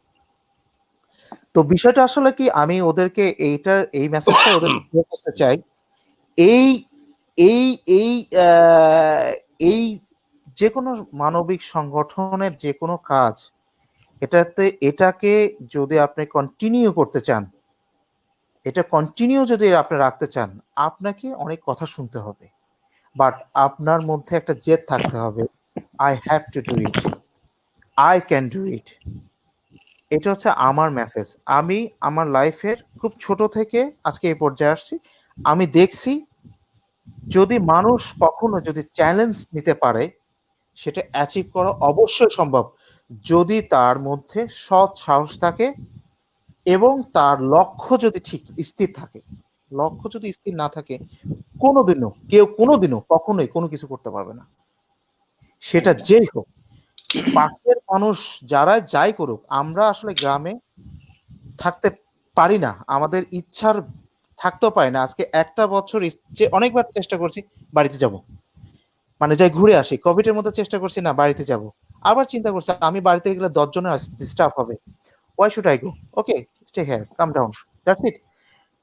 এটা কি মানে আসলে কি ওই মানে একটা জিনিস, মানে আমার শেষ কথাটা হচ্ছে কি, শাহরিয়া বা যারাই আছে এই সংগঠনে, ওরা আমাদেরকে উপদেষ্টা বানাইছে, এটা হচ্ছে কি ওরা আমাদেরকে একটা সম্মানীয় পোস্ট দিছে, কারণ আমাদের আসলে একটা জায়গা দেওয়ার দরকার, সেজন্য মানে ওদের মন থেকে দিছে। আমরা আসলে কোনো কিছুই করতে পারি না, অনেস্টলি আমরা যেতেও পারি না, দেখতেও পারি না, কি করতেছে সেটাও পারি না। ওরা বলে, আমার অবস্থান থেকে আমি যতটুকু পারি চেষ্টা করি সেটা দেওয়ার, করার, পাইয়ে। আর এর বাইরে আসলে কিন্তু আসলে আর কোনো কিছুই করতে পারি না, সময় দিতে পারি না, অনেস্টলি বলতেছি, ভেরি ট্রু ফ্যাক্টটা বলতেছি। আমার যে কাজের পরিধিটা সেই অনুযায়ী আমি আসলে কিছুই করতে পারি না। আর লাকিলি আমি আজকে আসলে কাজ, মানে এই সময়টাকে আমি আজকে যে কোনো উপায় বের করে রাখছি এবং আমি স্থির করছি যে I can do it. Because ও যখনই আমাকে একটা প্রপোজ করছে যে কাকু আপনাকে, আমরা এখানে একটা লাইফে থাকবো এই, তখন আমি মনে করছি যে ওকে ফাইন। দেন ও মাঝখানে আবার 2টা ফোন দিছে, সে আবার ফলো আপ করছে। তো আমি আমার মতো করে এটাকে আসলে সময়টা বের করে নিছি। থ্যাংক ইউ, খুব নাইস আপনার সঙ্গে পরিচয় হওয়ার পরে ভালো লাগলো। অনেকেই খোকসার অনেক ভালো ভালো মানুষ আছে, আমি আসলে খোকসা থেকে একটু ভিন্ন, মানে অনেস্টলি আমার মানে আমি চিটাগং থাকি, কিন্তু খোকসার মানুষের সঙ্গে আমার কোনো যোগাযোগ পড়লেই নাই, একদমই নাই। আমি আসলে নিজে থেকেই একটু দূরে থাকি। হুম? আর এই আর কি। থ্যাংক ইউ সো মাচ, আপনার সঙ্গে মিট করে ভালো লাগলো। যদি আল্লাহ হুকুম করে, যদি খোকসাতে যাই, আমি হয়তো বা দেখা হবে ইনশাল্লাহ। না, খুব সাথে তো দেখা হবে না, ঢাকাতে আসলে দেখা হবে। আমি তো ইনশাআল্লাহ। ঢাকাতে থাকি আর কি। যা হোক ভাইয়া, আপনার কথা শুনে অনেক ভালো লাগলো। আহ, আসলে প্রতিকূলতা তো থাকবেই, এ কারণে পিছিয়ে যাওয়ার কোনো অপশন নাই। যদি লক্ষ্য অটুট থাকে তাহলে সাকসেস আসবেই, যেটা বলছিলেন। তা আমরা অনুষ্ঠানের শেষের দিকে চলে আসছি। ওমর ফারুক ভাইয়ের সঙ্গে একটু আলোচনা করি, কথা বলি। ভাইয়ার কাছে শেষের দিকে একটু শর্ট করে জানতে চাই যে উপদেষ্টা হিসাবে এই সংগঠনের তরুণদের প্রতি আপনার উপদেশ কি, বা ওদের কার্যক্রমটা আরো স্মুথ করতে চাইলে ওদের কি করা উচিত? আহ একটাই কথা বলবো, সেটা হচ্ছে প্রোঅ্যাক্টিভ থাকা। যেমন কাফি ভাই একটা কথা বারবারই বলতেছিল যে বি পজিটিভ অ্যান্ড প্রোঅ্যাক্টিভ। এই ব্যাপারটা যদি ওদের সাথে, আশা করি ওরা ওদের লক্ষ্যে পৌঁছাবে। ওরা যেমনটা বলছিল, ওরা স্বপ্ন দেখে, স্বপ্ন দেখায় এবং স্বপ্ন বাস্তবায়ন করার চেষ্টা করে। আমিও আশা করি ওরা স্বপ্ন দেখবে, মানুষকে স্বপ্ন দেখাবে এবং স্বপ্নের পথে মানুষকে নিয়ে যাবে। আহ আমি মনে করি আমাদের গ্রামে, আর ও যেমনটা বলছিল যে রেসপেক্ট টু দ্য ওয়ার্ল্ড। তো হ্যাঁ, সারা সারা বিশ্বেই আলো ছড়িয়ে এবং জন্য তোমাদের কর্মযজ্ঞ চলছে। অবশ্যই তোমরা সফলতা পাবে এবং আহ, আমরা যারা তোমাদের বিহাইন্ডে আছি, we can do also our best for your best. Thank you so much. আর আহ, আমি বিদায় নিতে যাচ্ছি। সবাই ভালো থাকবেন। আমার একটা ব্যক্তিগত কারণেই I have to leave it earlier. সবাই আমাদের জন্য দোয়া করবেন, আর কোভিকের মধ্যে চেষ্টা করবেন সবাই স্বাস্থ্যবিধি মেনে। যারাই বাড়িতে যাবেন তাদেরকেই বলছি যে স্বাস্থ্যবিধি মেনে যাবেন, সামাজিক দূরত্বটা নিশ্চিত করবেন। এবং আমরা এখানে কেউই মাস্ক পরি নাই, তবে মাস্ক আমাদের 80% কোভিড নিয়ন্ত্রণ করতে পারে, এটা বিভিন্ন গবেষণায় চলে আসছে। সবাই মাস্ক পরার অভ্যাস করি এবং স্যানিটাইজেশনের ব্যাপারটা সবাই একটু কেয়ারফুল থাকি, বিশেষ করে hand sanitization. Thank you all, good night. Thank you very much Faruk ভাইয়া, আপনার সাথে দেখা হবে ইনশাল্লাহ। ঢাকায় আসলে অবশ্যই কল করবেন আমাকে। যারাই আছেন আজকের অনুষ্ঠানে, দেখা দেখা হলে হবে। বলবেন। আর আমি আপনাকে আমি ইনভাইট করেছি অলসো। আমার জব প্লেসটাও খুব সুন্দর। I belongs to resort manager, তো everyone is invited here. Farooq so free থাকা ভালো যাবে? লাগার জায়গা ইনশাআল্লাহ, ফারুক আসবেন ফ্রি সবাই। থাকা যাবে এখানে? I propose you lot of time, but you don't come here. তো অবশ্যই আপনার জন্য এটা বেস্ট ডিসকাউন্ট অফার থাকবে। Okay, thank you. Thank you ভাইয়া। Thank you, good night. আচ্ছা, মাজেদুল ইসলাম ভাই, আপনার কাছে শেষে একটু জানতে চাচ্ছি, একদমই অনুষ্ঠানের শেষ দিকে চলে আসছি। আহ, আমরা সাধারণত জোনাকির আলো সংগঠনটিতে যেটা দেখেছি, মানুষের খাদ্য পৌঁছায় দেওয়া হচ্ছে, বা কম্বল পৌঁছায় দেওয়া হচ্ছে। এর বাইরেও কিন্তু আরো অনেক ধরনের সমাজ কল্যাণমূলক কার্যক্রম করা যেতে পারে, যেটা আমার ধারণা। সেটা এডুকেশনের ব্যাপার হতে পারে, বা আরো একটা খুব চ্যালেঞ্জের জায়গা আছে। চ্যালেঞ্জ বলতে আমি বোঝাতে চাচ্ছি যে একদমই যারা হতদরিদ্র, এই মানুষগুলা কিন্তু একভাবে সার্ভাইভ করা শিখে গেছে, তারা সার্ভাইভ করতে পারে। বাট এই যে কোভিড-19 এর কারণে অনেক মধ্যবিত্ত বা নিম্ন মধ্যবিত্ত যারা আছেন, যারা কোনো মানুষের কাছে হাত পাততে পারেন না, কিন্তু নিজেদের একটা খারাপ পরিস্থিতির মধ্য দিয়ে যেতে হচ্ছে। তো এই মানুষগুলার কথা চিন্তা করে জোনাকির আলো কি কাজ করবে, বা আপনার আপনার সোলজারদের আপনি কি ধরনের আশ্বাস দিতে চান, বা কি ধরনের পরিকল্পনা কথা জানাতে চান? ধন্যবাদ ভাইয়া। আমি গত 2-3 দিন আগে আল্লাহ হোসেন মামুনের সাথে বসছিলাম। আমরা দুইজন প্রায়শই, এই তো আমি বাড়িতে আসছি 22 মার্চ, তারপর থেকে হয়তো পরবর্তী 1 মাস বা 2 মাস আমরা কোনো যোগাযোগ করিনি, কিন্তু তারপর থেকে আমরা প্রতিনিয়ত প্রত্যেকদিন সন্ধ্যার সময় আমরা বসি এবং এই জোনাকির আলো সংগঠন নিয়ে আসলে ভবিষ্যতে আমরা কি করতে চাই, কোন পথে আগেলে আমাদের জন্য সুবিধা হবে, আমাদের যারা উপদেষ্টা মন্ডল আছে তাদের কাছে আমরা কিভাবে কোন বিষয়গুলো সম্পর্কে জানতে পারবো। তো তার মধ্য থেকে বেশ কিছু ব্যাপার আমরা গতকাল সন্ধ্যায় আমরা এই বিষয়গুলো নিয়ে আলোচনা করেছি। যে আপনি যেমন বললেন যে মধ্যবিত্ত যারা আছে, আসলে আমি আমার সেন্স থেকে বা আমাদের সেন্স একটাই, সেটা যে শিক্ষার আলোটা হচ্ছে সবচেয়ে সবার আগে। ক্ষুধা নিবারণ, দারিদ্র নিবারণ যাই বলি না বলি, সচেতন বলি যাই বলি না বলি, এটা শিক্ষাটাই কিন্তু জরুরি। তো আমাদের অত্র এলাকার মধ্যে শিক্ষিতের হার আমি যতটুকুই বলি যে যারা অন্তত শিক্ষিত, যারা সচেতন, তারা টিকে আছে। একেবারে আন্ডার ডগ বলে আমাদের এলাকাতে ওইরকম কিছু নেই। তো তারপরে কিছু কিছু ব্যাপার আছে যে অনেক সময় হয় কি যে প্রকৃত শিক্ষার অভাবে অনেকেই বিভিন্ন দিকে চলে যায়, আমরা সেগুলো নিয়ে চেষ্টা করতেছি। যেমন আমি গতকালই আমাদের মামুনের সাথে কথা বলছি এইগুলো নিয়ে আসলে আমাদের কাজ করা যায় কিনা। যেমন অনেক সময় হয় যে বছরের শুরুতে আমাদের স্কুল মাদ্রাসাগুলো শুরু হয়ে যায়, কিন্তু ইউনিফর্ম, নতুন যে ইউনিফর্ম বা নতুন পোশাক, হয়তো খাবার দিলে একবার খাবার খেলেই কিন্তু শেষ হয়ে যায়, কিন্তু নতুন একটা ইউনিফর্মের জন্য অনেকেই আছে স্কুলে যেতে চায় না, যে না আমি স্কুলে যাবো না, আমার নতুন পোশাক নেই বা নতুন ইউনিফর্ম নেই। তো আমরা গতকালই বলেছি যে আমরা নতুন পোশাকের বিষয়টা আমরা মাথায় রাখতে পারি। এরপর যারা মেধাবী ছাত্র আছে, পড়ালেখায় অনেক ভালো, কিন্তু শুধুমাত্র খরচ খরচা নির্বাহ করার জন্য, এই ব্যয়টা নির্বাহ করার জন্য লেখাপড়া ছেড়ে দিচ্ছে, শিশু শ্রমে নিযুক্ত হচ্ছে অথবা অন্য কোনো পেশাকে বেছে নিচ্ছে। অথচ এই ছেলেটার পেছনে যদি আমরা একটু শ্রম দিতে পারি, তাহলে কিন্তু আমাদের সমাজের একটা অংশ হয়ে যেতে পারে। দ্বিতীয় একটা বিষয় আমরা রেখেছি যে অনেক ঝরে পড়ে স্টুডেন্ট আছে, ছাত্রছাত্রী আছে, যারা কি করে পড়ালেখা করতে করতে একটা সময় হয়তো আপনি যেটা বলতেছেন যে মধ্যবিত্ত যারা, একেবারে নিম্নবিত্ত যারা, তাদের কিন্তু একটা পরিবেশ হয়েই যায়। এটা আমরাও স্বীকার করি যে একটা পরিবেশ হয়ে যায়, ওই বাচ্চাগুলোরও হয়তো উপবৃত্তি বা বৃত্তির একটা ব্যবস্থা হয়ে যায়। কিন্তু যারা মধ্যবিত্ত লেভেলের থাকে তাদের কিন্তু ওই ব্যবস্থাটা হয় না, তারা না পারে বলতে, না পারে সইতে। তো আমরা চিন্তা করছি এই সমস্ত ঝরে পড়া শিশু যারা আছে, মধ্যবিত্ত কাস্টের যারা আছে, তাদেরকে নিয়ে আমরা প্রতিনিয়ত কনসাল্ট করব কিভাবে তাদেরকে অ্যাসিস্ট করা যায়। হয়তো কাউকে হয়তো একটা কাজের ব্যবস্থা করে দেওয়া, অথবা কারো কোনো একটা পুঁজির ব্যবস্থা করে দেওয়া, বা একটা টিউশনের ব্যবস্থা করে দেওয়া, এগুলো আমরা করলে কিন্তু ইচ্ছে করলে কিন্তু করতে পারি। তো এগুলো নিয়ে আমি মামুনের সাথে কথা বলেছি, আল্লাহ হাসান মামুনের সাথে কথা বলেছি, এবং এটাও বলেছে আমাদের উপদেষ্টা মন্ডল হিসেবে এখন আমাদের কাফি ভাই আমাদের সামনেই আছে, যেহেতু এটার মাধ্যমে জেনে গেল।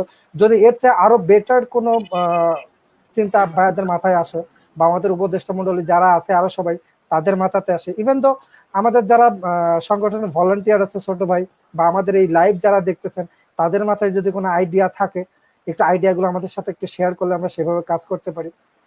ওভারঅল সবশেষে আজকের এই অনুষ্ঠানের মাধ্যমে সবাইকে একটা কথা বলতে পারি যে দেখেন, যে কোনো সংগঠন, বিশেষ করে এইরকম নন গভর্নমেন্ট বা আমি বলবো চ্যারিটি ফাউন্ডেশন গুলো টিকে থাকে কিন্তু মূলত ডোনেশনের উপরে। তো আপনারা হয়তো অনেকে মনে করেন আমি কিভাবে হেল্প করতে পারি, আমি কিভাবে অ্যাসিস্ট করতে পারি, এটা হয়তো অনেকের কাছে নাও আসতে পারে, যে না এটা শুধুমাত্র কাপি ভাইদের মতো মানুষ পারবে, এটা শুধুমাত্র ফেরদৌস ভাইদের মতো মানুষ পারবে। আসলে কিন্তু এটা না। আপনার কাছে যেটা 50 টাকা, এরকম বিষয়টা 5 জন হচ্ছে থেকে বি কাজ থেকে। Positive, B positive. জি ভাইয়া। অনেক ওয়ে আছে, অনেক ওয়ে জি আছে ভাইয়া। একটা হেল্প করার। এটা হচ্ছে মানসিকতার ব্যাপার। জি দ্যাটস ভাইয়া। ইট। আমি এটা মনে করি সবসময়। জি ভাইয়া। তো আমি বলবো যে যারা এখনো এগিয়ে আসেন নাই, অন্তত আপনারা যদি আমি বলবো যে 50 টাকা করেও যদি দেন, আপনার দরকার নেই প্রথম অবস্থায় অনেক বেশি, হয়তো আপনার যতটুকু ক্ষমতা আছে, সক্ষমতা আছে, আপনি হয়তো ভাবতে পারতেছেন আমি বড় করে পারতেছেন, আমি এটা কিভাবে দেবো। না ভাইয়া, আপনার কাছে যেটা পারেন আপনি, আমার কথা হচ্ছে আপনি 50 টাকা পারেন, আপনার কাছে 50 টাকা নাথিং ম্যাটার, বাট একজনের কাছে 50 টাকা কিন্তু এক বেলার খাবার। অনেক সময় এমন হয় যে আমাদের কাছে ফোন করে বলছে ভাই আমার তো রাতের খাবারটা নেই, বা আমার ছেলের এই জিনিসটা নেই, পড়াশোনার এই জিনিসটা নেই, আমরা ফোন পাচ্ছি বাট ওই মুহূর্তে কিছু করার নেই। অনেক সময় আছে, আমি কিছু একটা আমাদের ব্যাক এন্ডের কথা বলি, আমাদের যারা এই যে আমাদের আলা হাসান মামুন আছে, মামুন শাড়ি আছে, আমাদের শাহিন আছে, সাইদুল আছে, এদের ব্যাপার হচ্ছে কি যে একজন একটা কথা শুনে ফেলছে কিন্তু মনটা কানতেছে, সঙ্গে সঙ্গে ফোন দিচ্ছে ভাই কি করা যায় বলেন তো, এই মুহূর্তে তো কিছু করার নেই। আমি যদি ভুল না করি এদের বেতনের অনেক টাকাই এখানে ঢুকে যায়, মানে কাপি ভাইয়ের কাছ থেকে মাত্রই নিছি, কিভাবে কাপি ভাই আপনি তো এত বড় একটা ইয়ে করছেন, ডোনেশন দিচ্ছেন, দেন আর আবার কিছু দেন, ফেরত ভাই আপনি দিচ্ছেন আবার কিছু দেন, আসলে বারে বারে বলাটাও কেমন হয়ে যায়, কিন্তু এই মুহূর্তে দরকার। যেমন গত পরশুদিন সন্ধ্যায় আমরা দুজন বসে আছি, একটা ক্যান্সার রোগীর হেল্প করার জন্য বলতেছে, তা সর্বনিম্ন কতটুকুই বা ওখানে দেওয়া যায় ক্যান্সার আক্রান্ত একটা ব্যক্তির জন্য? 1-2 হাজার টাকা তার হাতের উপর ধরা যায় না, অথচ আমাদের কাছে কিন্তু এরকম সংকুলান নেই, আমরা বলতে পারতেছি না। এই ব্যাপারে আমি শুধু বলবো যারা আমাদের লাইভে দেখতেছেন বা যারা আমাদের এই অনুষ্ঠানের সঙ্গে আছেন, আমি শুধু বলবো ভাই 5 টাকা হোক, আপনি 5 টাকাই আমাদের সংগঠনে যারা আছে, যারা দায়িত্ব আছে একটু দেন। 5-5-5-5 করতে করতে 100 জন দিলেও কিন্তু 500 টাকা হয়ে যায়, অন্তত 5 জনের পরিবারের এক বেলার খাবার আমরা পৌঁছে দিতে পারি। আপনারা আহ, দেখেছেন যে আমরা। জি হুম, ভাইয়া। এরা সরি ভাই, সরি আমি ইন্টারাপ্ট করার জন্য। না না, আজ অবশ্যই থেকে ভাই, প্রায় বলেন। 4-5 বছর আগে আমরা একটা ফুটবলের আয়োজন করি। এখন যেটা হচ্ছে গিয়ে হিজলাবট, যে নতুন গ্রামটা হয়েছে যেখানে জি জি। ওরা শাহরিয়া মামুনরা মামুনদা। যেখানে ওই খাবার খাওয়ালো, কয়েকদিন আগে জি খিচুড়ি জি জি। খাওয়ালো, ওইখানে একটা পুরো ফিল ছিল। তা আমরা জি জি। একটা ফুটবলের আয়োজন করছিলাম। মুরাগাছার বাইরে যারা থাকে তারা, আর মুরাগাছার ভিতরে জায়গা থাকে তারা।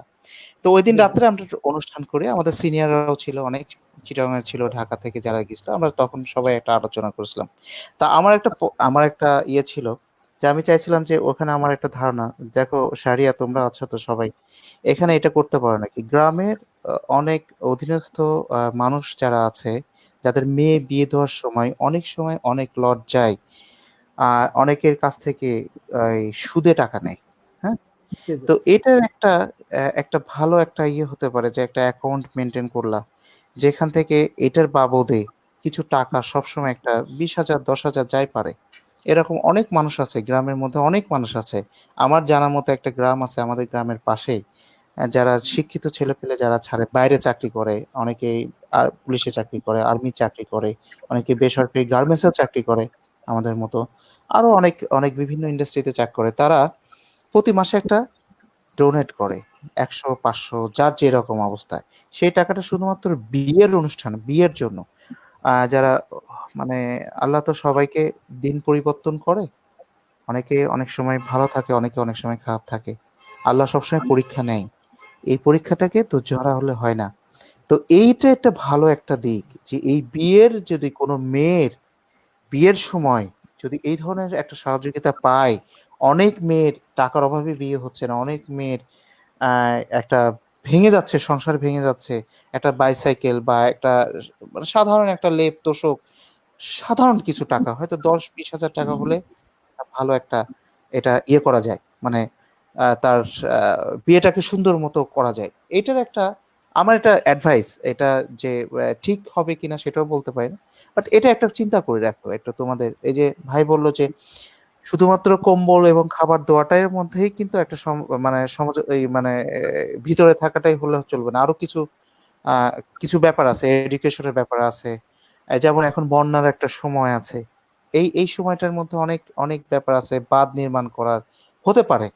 আমি বলতেছি না যে না এরকম করতে হবে বা করা যায়, অনেক অনেক অনেকগুলো সোর্স আছে। সেটাই এটা একটু চিন্তা করো, এটা আমার আসলে মাইন্ডে ছিল অনেকদিন থেকেই, মানে আজকে মনে হলো যেটা বলা দরকার। আমি আমি ছোট্ট একটা কথা বলতে চাই, কিছু মনে করবেন না দয়া করে। এই যে আমাদের যে রিসেন্টলি যে বিষয়টা, যে শিক্ষার ব্যবস্থার কথা যেটা বলা হয়েছে, আসলে আমরা একটা চিন্তা করেছি আর কি, চিন্তা না অলরেডি আমরা একটু প্ল্যান করা, মানে এটা বাস্তবায়ন করার চেষ্টা করতেছি। যে চরাঞ্চল বলতে আমরা কি বুঝি, চরে যারা বসবাস করে এদেরকে আমরা বলতে কি বুঝি? হয়তো আমরা অনেকে ভাবি চরাঞ্চলে বাস করে ডাকাত, চরাঞ্চলে বাস করে চোর, চরাঞ্চলে বাস করে জেলে, ওই কৃষক, মানে আমরা ওদের সম্পর্কে ভ্রান্ত একটা ধারণা সবসময় আমাদের থেকেই যায়, কিন্তু বর্তমান সমাজেও থেকে এখনো এইভাবেই আছে যে চরাঞ্চলের মানুষ বলতে আমরা এগুলো বুঝি। তো দেখা যায় যে চরাঞ্চলে যে ব্যক্তি আছে তার ছেলেটা, ওই ব্যক্তি যদি রিক্সা চালায় বা মাছ ধরে, তার ছেলেটাও বড় হয়ে কি করতেছে, তার বাবার সঙ্গে মাছ ধরতেছে, বা ওর বাবার পেশাটাই ম্যাক্সিমাম ছেলে পেলে বেছে নেয়। তো এই ক্ষেত্রে আমরা চিন্তা করেছি যে আমাদের যে হিজলা বোর্ড আবাসন প্রকল্প, যেখানে নতুন করে 2টা আবাসন হয়েছে কুকসা এবং কুমারখালী উপজেলার মধ্যে, এখানে একটা মাদ্রাসা আমরা তৈরি করতে চাচ্ছি, যেখানে হাফেজিয়া মাদ্রাসা, ওখানে ছেলে পেলে হাফেজ হবে আল্লাহর রহমতে, আল্লাহ যদি তৌফিক দান করে। ওইখান থেকে আমরা চিন্তা ভাবনা করেছি যে ধর্মীয় অনুশাসনের মধ্যে রেখে এদেরকে যে অসামাজিক যে কার্যকলাপ অনেকগুলো হয়ে থাকে চরাঞ্চলে, আর বলতেই তো যে বলতে চেয়েছি যেটা, এগুলো থেকে তাদেরকে ফিরিয়ে আনা কিভাবে সম্ভব হয়। তাদের যে শিক্ষার ব্যবস্থা আমরা তাদেরকে অলরেডি বলে দিয়েছি যে আপনাদের ফ্যামিলির কে কে হাফেজিয়া পড়তে চায়, কোরআন শিক্ষা গ্রহণ করতে চাই, আমাদেরকে দয়া করে একটু লিস্ট দিবেন, যে তাদেরকে আমরা সকল যে আমাদের যে সকল লাগবে লেখাপড়ার জন্য, তাদের যে ইনস্ট্রুমেন্ট লাগবে সবকিছু আমরা বেয়ার করব। তাদের থাকার ব্যবস্থা, তাদের যে ভবনের ব্যবস্থা সবকিছু আমরা করব। এমনকি ওখানে আমাদেরকে ওখানকার বয়স্ক লোকেরা অলরেডি আমাদেরকে নিজেরা থেকেই বলছে যে আসলে তারা এখনো টিপসইয়ের জগতে আছে, কোনো একটা কিছু করতে যাবে টিপসই দিতে হয়। তো তাদের সাক্ষরতার একটা বিষয় এখানে উঠে এসেছে। আমরা তাদেরকে এই মুহূর্তে যেহেতু করোনা পরিপ্রেক্ষিতে এক জায়গায় সমবেত করে যে ইয়েটা করা সম্ভব হচ্ছে না, সমবেত করে ক্লাস নেওয়া যে সম্ভব হচ্ছে না, তারপরেও আমরা চিন্তা ভাবনা করেছি তাদেরকে এক জায়গায় করে ওইখানে যারা বসবাস করে একটু বয়স্ক টাইপের লোক, যারা এখন টিপসইয়ের জগতে আছে, তাদেরকে স্বাক্ষর জ্ঞানটা আপাতত দেওয়ার এই বিষয়টা আমরা মাথায় নিয়েছি। আমরা খুব দ্রুত ঈদের পরে হয়তো এই বিষয়টা বাস্তবায়ন করার চেষ্টা করব ইনশাল্লাহ। আর যে হাফেজিয়া মাদ্রাসা আর এই যে সাধারণ শিক্ষা, এই দুটাই ওইখানকার চরাঞ্চলের শিশুদের জন্য আমরা ব্যবস্থা করবো ইনশাল্লাহ। ওখানে আপাতত কোনো স্কুল নেই, নেই কোনো মাদ্রাসা, নেই কোনো, মানে তাদের ছেলে পেলে একেবারেই যে শুধুমাত্র ঘুড়ি উড়ায়। আমরা প্রতিনিয়ত ওখানে যাই, ঘুড়ি উড়াই, কেউ এই নদীতে মাছ ধরতেছে, এই ছোট ছোট বাচ্চারা মানে বাবা যা করতেছে তাই করতেছে, কেউ রিক্সা নিয়ে চলে যাচ্ছে বা বাবার সঙ্গে চলে যাচ্ছে কোথাও ইট ভাটায় কাজ করতে, কেউ বাবার ভ্যান ঠেলতে চলে যাচ্ছে। এইসব দেখে আসলে খুব খারাপ লাগে যে এতটুকু এতটুকু বাচ্চারা কেন এই শ্রম গুলো করে, শিশু শ্রমের মধ্যে চলে যাচ্ছে। তো এই চিন্তা পরিপ্রেক্ষিতে আমরা আসলে তাদেরকে বলেছি যে আপনারা যদি আপনাদের বাচ্চাদেরকে ধর্মীয় অনুশাসনে বা হাফেজ তৈরি করতে চান, তাদেরকে ইনশাল্লাহ এখানে ইয়ে করা সম্ভব হয়, তাহলে আপনারা তাদেরকে নাম দেন, আপনারা কার কার ছেলে মেয়ে কারা হাফেজ হতে চান তাদেরকে একটু দয়া করে নাম দিবেন। ইনশাল্লাহ তারা বলেছেন আগামীকাল আমাদেরকে যেতে, আমরা ইনশাল্লাহ তাদের ওইখানে যাব, তাদের যে কয়জন পড়তে চায় সবাইকে ইনশাল্লাহ আমরা ওখানে পড়ার ব্যবস্থা করবো। জি ভাই, থ্যাংক অনেক ইউ ভাই। মামুন, আমরা অনুষ্ঠানের একেবারেই শেষ প্রান্তে। মাজেদ ভাইয়ের কথা শুনে শেষ করতে চাই। আমরা প্রত্যেক পর্বেই, যেহেতু আমাদের অনুষ্ঠানের নাম সুদিনের বার্তা, তা আমরা মানুষকে কিছু সুদিনের বার্তা জানাতে চাই। এ পর্যায়ে এই সুদিনের বার্তাটা মাজেদ ভাই দিবেন। মাজেদ ভাই। আমাকে আবার সুযোগ দেওয়ার জন্য।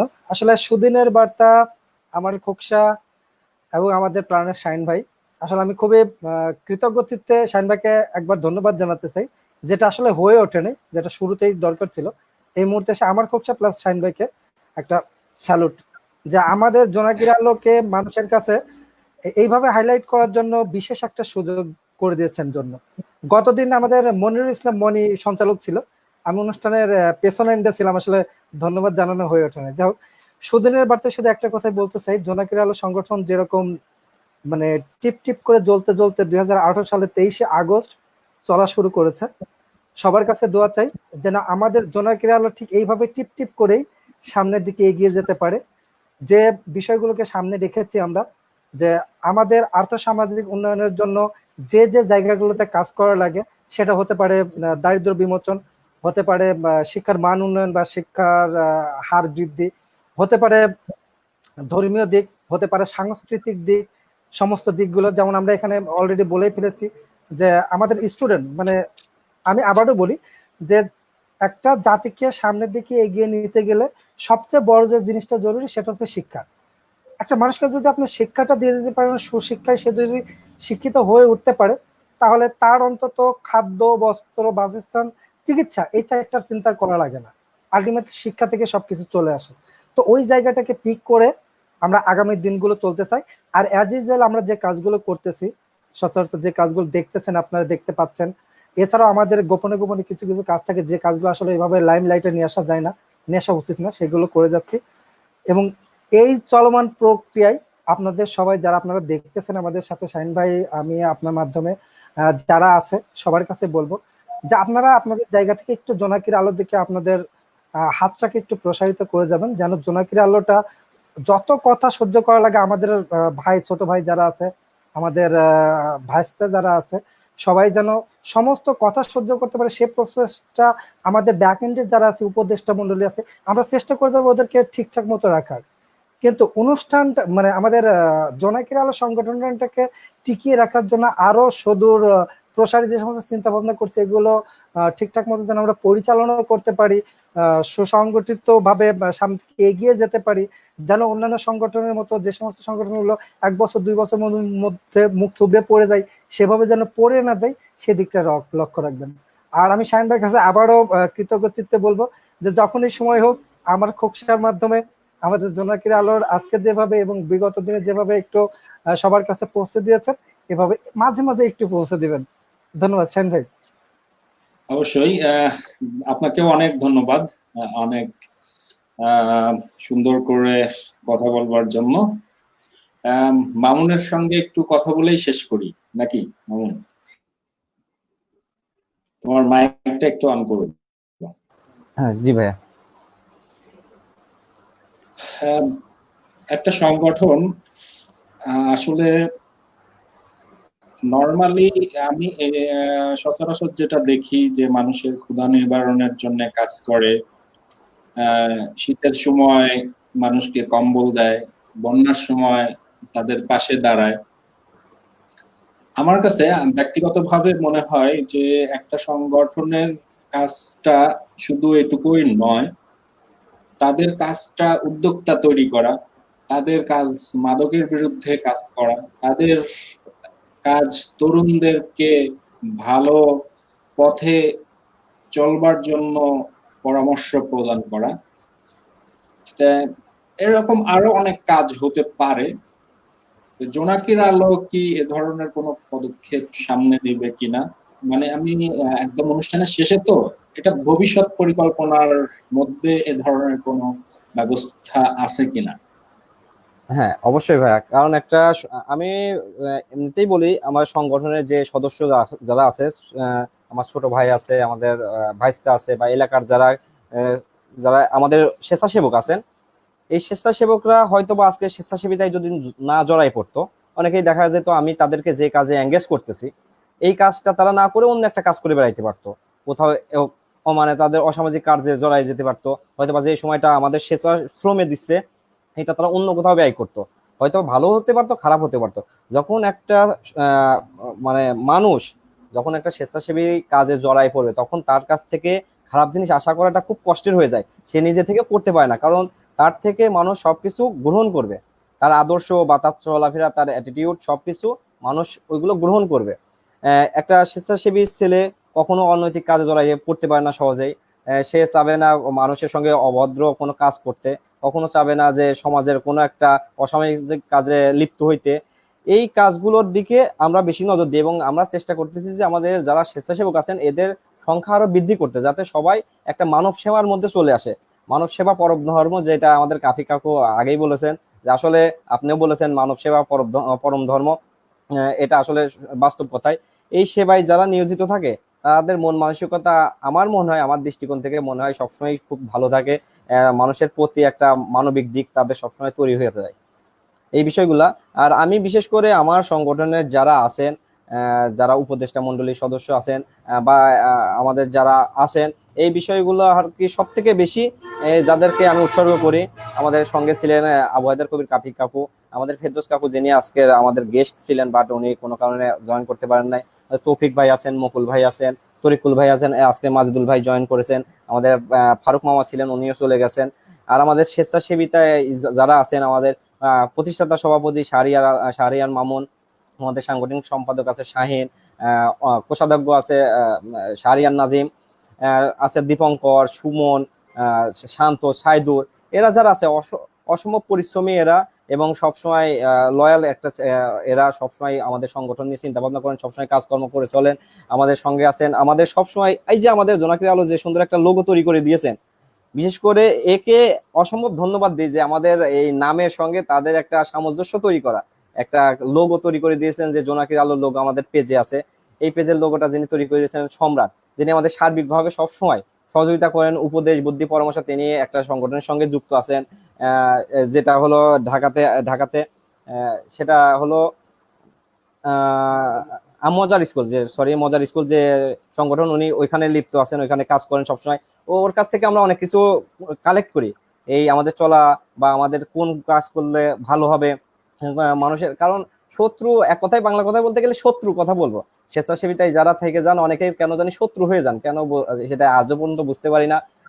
চিন্তা ভাবনা করে যাচ্ছি মানুষের উপকার করার, ইনশাল্লাহ চেষ্টা করে যাব এবং ভবিষ্যতেও আমরা শুধু স্বপ্ন দেখি না, স্বপ্ন দেখি, স্বপ্ন দেখা এবং স্বপ্ন পূরণ করার চেষ্টা করি ইনশাল্লাহ। দোয়া করবেন আমাদের সবার জন্য। আর আমি আল্লাহ হোসেন মামুন, সাধারণ সম্পাদক জোনাকির আলো ফাউন্ডেশন। আমি সবাইকে বলবো, বিশেষ করে সমাজের বিত্তবান যাদের বলবো, তারা সবাই দয়া করে এদিকে এগিয়ে আসবেন, আমাদেরকে সাহায্য সহযোগিতা করবেন ইনশাল্লাহ। শান ভাই, আমি একটু ইন্টারাপ্ট করি। অবশ্যই বলেন। আচ্ছা, আমাদের মামুন কথা বলতে যেটা একটু মিস করে গেছে, ওটা নিয়ে একটু কথা বলি। সেটা তো জি ভাই, আপনার শান ভাই আপনি যেটা নিয়ে কথা বলেছেন, যে ক্ষুধা নিবারণের পাশাপাশি, সাহায্য সহযোগিতার পাশাপাশি অবশ্যই আমরা ইনশাল্লাহ মাদকের বিপক্ষে কাজ করব। এবং অবশ্যই উদ্যোক্তা কিভাবে তৈরি করা যায় বা উদ্যোক্তা কিভাবে সৃষ্টি করা যায়, আমরা সেটা নিয়ে চেষ্টা করব। অলরেডি মামুনের সাথে আমরা আইটি বিষয় নিয়ে কথা বলেছি, কারণ আমি হচ্ছে একটা আইটি ফার্মে ওয়েব ডিজাইনার ডেভেলপার হিসেবে আছি। আমি এই কাজটা করতেছি আমার বাড়িতে বসে, অনেকেই চান এই কাজগুলো করার জন্য। তো আমি অলরেডি আমাদের মামুনকে বলেছি যে মামুন, আমরা এই বিষয়ের উপর একটা ট্রেনিং এর ব্যবস্থা করতে পারি। যে অনেক বেকার ছেলেপুলে আছে যারা অযথা ঘুরে বেড়াচ্ছে, আমরা কিন্তু ইচ্ছা করলেই পারি তাদেরকে একটা ট্রেনিং এর ব্যবস্থা করতে। তো ইনশাল্লাহ অবশ্যই শান ভাই আপনাকে ধন্যবাদ, আপনি সুন্দর দুটো পয়েন্ট আমাদের ধরে দিয়েছেন, যে মাদক এবং উদ্যোক্তা যে বিষয়গুলো, অবশ্যই আমরা মাদকের বিপক্ষে কাজ করবো।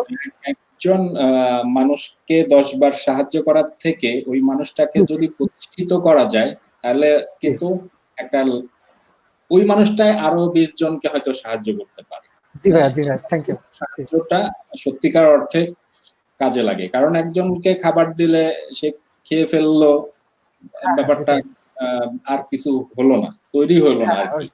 তাই একটা সংগঠন যখন সত্যিকার অর্থে কোনো কিছু ক্রিয়েট করতে পারে, ক্রিয়েশন করতে পারে, তখনই সেটা সার্থকতা। জি ভাই, ধন্যবাদ। আসলে বিষয়টা খুব সুন্দর একটা পয়েন্ট আপনি আমাদের মাথার মধ্যে ইনপুট দিয়ে দিলেন অ্যাজ উপদেষ্টা হিসেবে। না না, ঠিক আছে। তা আজকের মতো অনুষ্ঠান শেষ করি। আজকে যারা ছিলেন আমাদের সাথে, কাফি ভাই, ফেরদৌস ভাই আমাদের সাথে জয়েন করতে পারেননি টেকনিক্যাল সমস্যার কারণে। ওমর ফারুক ভাই ছিলেন, মাজিদুল ভাই ছিলেন এবং আল্লাহ হোসেন মামুন। সবাইকে আর একবার ধন্যবাদ জানিয়ে আজকে সুদিনের বার্তা শেষ করছি। সবাই যে যেখানে আছেন ভালো থাকবেন। কক্সার মানুষ যারা নিজের স্থানটাকে ভালোবাসবেন, নিজের মানুষকে ভালোবাসবেন, মানব সেবা করবেন, মানব সেবার সত্যিকার সেবা এবং সত্যিকার ধর্মের একটা বড় অংশ। সবাই সচেতন থাকবেন, নিজের প্রতি খেয়াল রাখবেন। আল্লাহ হাফেজ। খোদা হাফেজ। আসসালামু আলাইকুম।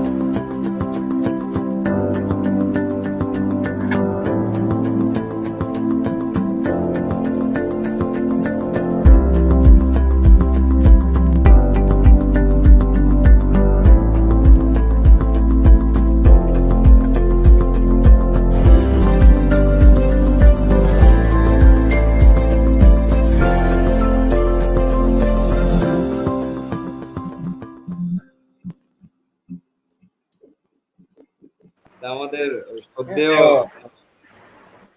এই লাইভে যে এত নেট কাটে